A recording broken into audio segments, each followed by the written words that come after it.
Alright, welcome back to One Punch Man Anime Review, episode number 30. Well, we're talking about a few different things this one. We're talking about the first episode of Season 3, episode 25 of the series, which is called Strategy Meeting, which covered, well, they say from the Japanese manga was 86-87, plus a short story, which is published in chapter 40, in volume 17, known as Confidence. But the Viz Media translations, for some reason, the numbers are actually not 86-87, but in actuality, 83-84. First thing to talk about here, we're also going to talk about the newest chapter release in manga. The Viz Media count for these ones, 2-217. For the Japanese count, it's 215 to 224. First thing to talk about is the big controversy this season. The animation. Oh boy, I have never heard basically of any series receiving this much whining and complaining about, oh, this anime. Now, I just watched the first episode. The animation wasn't bad there. But I've heard a lot of this season, lots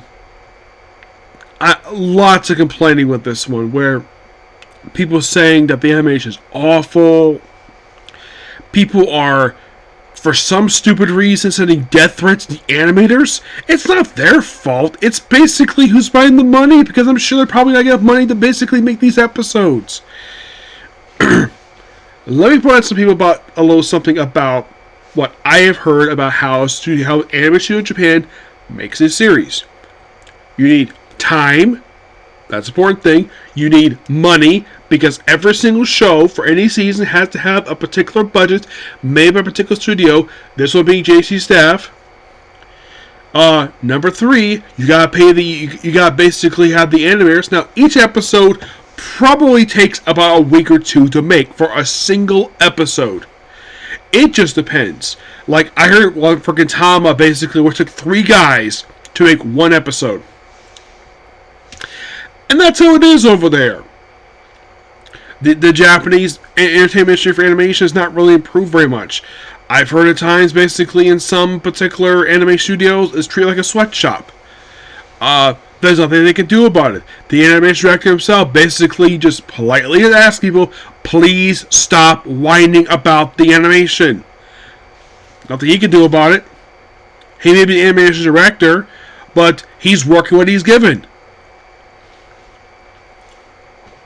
Heck, it has gotten so bad, that there is believe it or not, a fan project in the works to remake Season 3.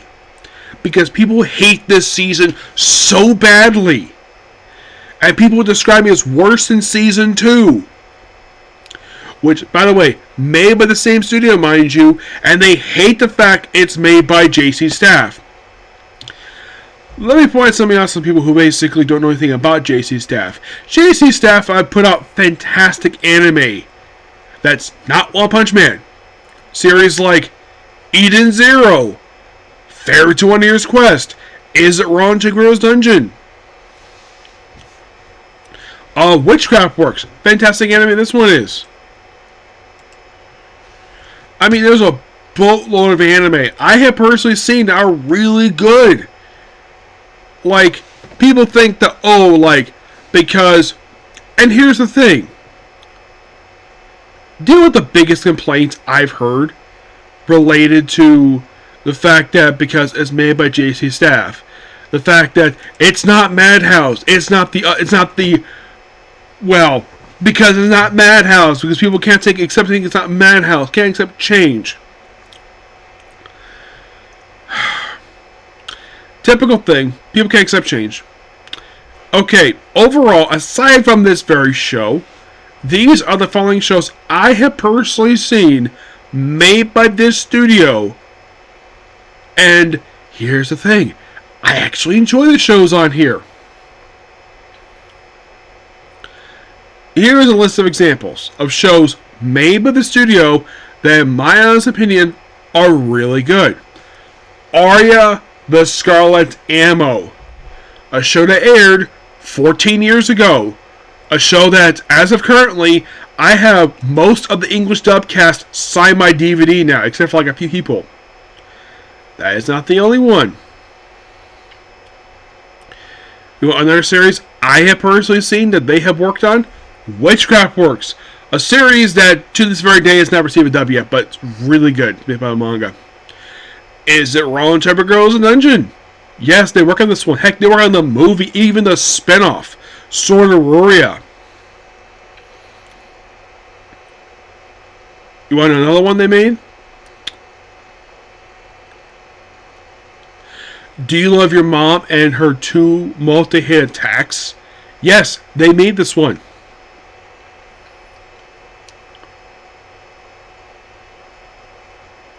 You want another one they made? Combative Dispatch, Eden Zero, How a Realist Hero Built the Kingdom. The Strongest Age, Weakest Crest, The Executioner Way of Life. That's so far 10 anime. 10. The second season of Another on my smartphone gets a switch for some reason, I'm not sure why. Tuchimuchi Moonlit. I believe they work on the first season as well for this one. No, they work on the second season, but they were the ones working second season this one. Children of Warlord to Cheap Powers. Demon Lord 2099. Backstabbed in a Backwater Dungeon. A show I'm reviewing right now. So, I have seen, personally from this very studio, JC Staff, I have watched 15 anime that they worked on. 15. Aside from this one. Yes, 15 anime and one movie. And that one movie is... Excuse me. Actually, two movies. They worked on... They called the movie Legend of Crimson and the Era of Orion, which is a spin-off movie of Israel Eternal's Dungeon. Have they worked on the OVAs I've seen? Let's see. I haven't seen the OVAs they worked on, per se. And believe it or not, they've actually worked on some video games. Yes, they worked on Ace Attorney. The Great Ace Attorney Adventures. Yeah, they worked on one of the games in that one. A game for a certain scientific regalation. Yes. This is a studio that has worked on a lot of anime. So, anybody who's whining, complaining, thinks JC Staff is a terrible studio, no, they're not. Watch their catalog that they have put out. And those of you curious, how long ago was the very first series they put out? The very first series they put out was released in 1994. Yes, stuff is basically updated over the years. The studio has been opened since 1986.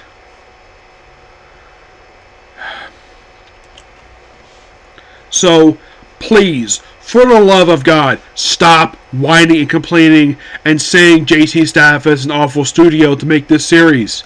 They have put out fantastic anime. Some I'm a big fan. I'm a big fan of a lot of the shows they put out. And I met their dubcast, and I am just telling people, please stop whining. If you like the animation, fine. I have no problem criticizing animation. When you whine to basically the people who make the show, they're going to stop making the show. And also, here's something. And I heard about this anime news. Every single anime series, every single major one put up from Japan that's released over here in the United States, when it's made in Japan, when it's adapted from either a light novel, a manga, a visual novel, or a video game, is decided by a committee. And this committee picked JC Staff over Madhouse. So if you want to blame people for it, blame Bandai, or blame the freaking committee who actually picked JC Staff. Blame them, not the animators. Moving on.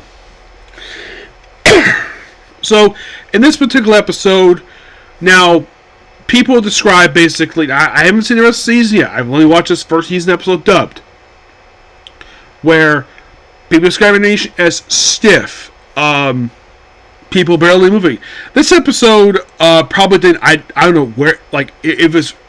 I heard no complaints with this episode. No complaints. It's the episode after this. I did hear something, but apparently the newest episode was much better than the episodes had been. I haven't gotten those episodes yet because I'm watching it dubbed. Because I like the dub. I like hearing the dub actors. And this is the first time I've seen the show since I met Saitama's voice actor, Max Militant. I met him like 2 years ago. Awesome guy. I've also met Atomic Samurai. He's an awesome guy too. That's Kyle Herbert voicing him, which I'm glad he came back for this role. So, in this particular episode, we start off with this committee meeting of not studio. Basically, it's the Hair Association Executive Board, where basically deciding what to do. Yes, some people's hands aren't exactly moving like they were in the manga. I get the fact people like the manga. Okay, and animation is just as good as the manga. And here's the thing also. The changes they make from the manga are very, from what I can tell, from rereading the source material and watching this episode, it is very, very minimal. Like, I think it's like one change for clothing, and they add like a couple things here and there, but that is it. That's the only changes they made this first episode. So, basically, there's this guy whose son got kidnapped in the previous season of the show, which, by the way, came out 8 years ago. Yeah, it's been that long. 2017, that's long. First season came out. Second season came out. So, he's, of course, deciding what to do, and, of course, meeting with this particular guy with this weird eye thing. So, then he meets up with Terrible Twister, the shiny guy, and I can't remember who the other person is, and, like, we move out, and then, eventually, Atomic Samurai is seeing this scene, and Animas, basically, is criticizing him for having people who have considered small fries, according to him. Omnimask has always been treated as arrogant, so you can't criticize the enemy for keeping him in line to how he was in the manga. And then right after this scene, you have Hellish Buzzard, which, by the way, every fan can tell kept the voice cast. I heard one particular character for this episode. People were jumping for joy that she came back for the show, which I'll get to her. So, then Buzzard, which, by the way, they do change her outfit that she wore in this episode. Yes, in the animation, they have wearing her normal dress. In the manga, she had a turtleneck. Do I have a problem with this change? Not really, no. It's not really going to hurt the scene at all. Then she goes to the apartment and sees Silverfang's brother, King, who's got bandages, Saitama, and they're all playing just video games with Genos. And, of course, also, like, and of course, Buzzard wants to basically go ahead and just, oh, by the way, also, I think it's King, I think it is. It's a slight wording change from the manga. In the manga, he refers to as Miss Buzzard. In the anime, according to English stuff, first was Hellish Buzz, that's actually her name. That's a code name. Also, for some weird reason, I'm not sure why this is, the animation made a slight change to her sister, Terrible Twister, where, despite the fact she usually has parents of a child, it's like this episode decided to age up a little bit. Yeah, they made her slightly older, despite the fact that she's supposed to have parents of a little girl, because she's the older sister of, because people mistakenly believe because she's shorter than Buzzard, she thinks the younger sister, she's the older one. So, that's one criticism I didn't hear anybody complain about that. Nope, I'm going to criticize that. So, moving on from that. So, wondering what to do.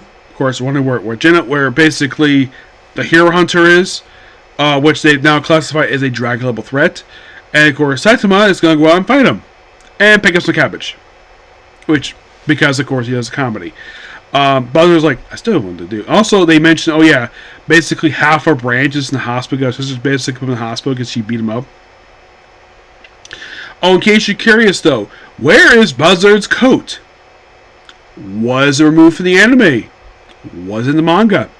No, she didn't wear it in this episode. Probably gets too warm for it. And then we cut to the guy who's selling a kid in the last season. Where he has hired a group of individuals wear these special combat armor to go rescue his son. And he's like, you rescue my son, you're set for life. And they go in. And then we see Gero waking up where he's putting on some new clothes. And he's like, I'm hungry, I'm thirsty, need to my blood because he lost a lot of blood last season.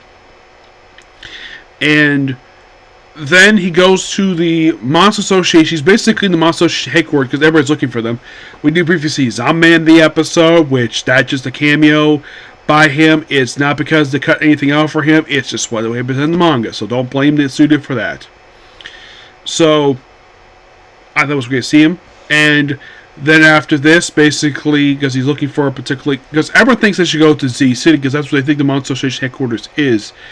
And, of course, a lot of them do not know that Saitama lives in Z City. He's like the only... him and Genos are the only residents. And the reason why he lives there, it's explained in the series, the reason why he lives in Z City, because the rent is super cheap. That's the only reason why he lives there. He is like him along with Genos are the only heroes from the Hero Association do not live in a city, or that's where basically where all the technological advancements basically happen. Yeah. So, and of course, basically, then we see that that the mercenaries hired by the rich guy, yeah, they're all beaten by basically this robot called Machine God G5, who was part of a certain association, which they don't name in the episode, which, nope, that is not the anime cutting it out. That would help in the manga, so. And mentions, oh yeah, basically that, mention about their suits, the fact that's especially for them. And also, they're going to be trained by Sweet Mask, who is actually, well, and I heard a lot of praise for this one, Wendy Lee is back voicing this character. Good job, basically, Dub, for bringing her back, because she does an amazing job. It's sad what happens to her, basically, when she meets up with Omnimask. You know, there's a fan version of that chapter where in the chapter itself, basically, you hear Omnimask and bad happens to her. In the fan version of it, she basically is,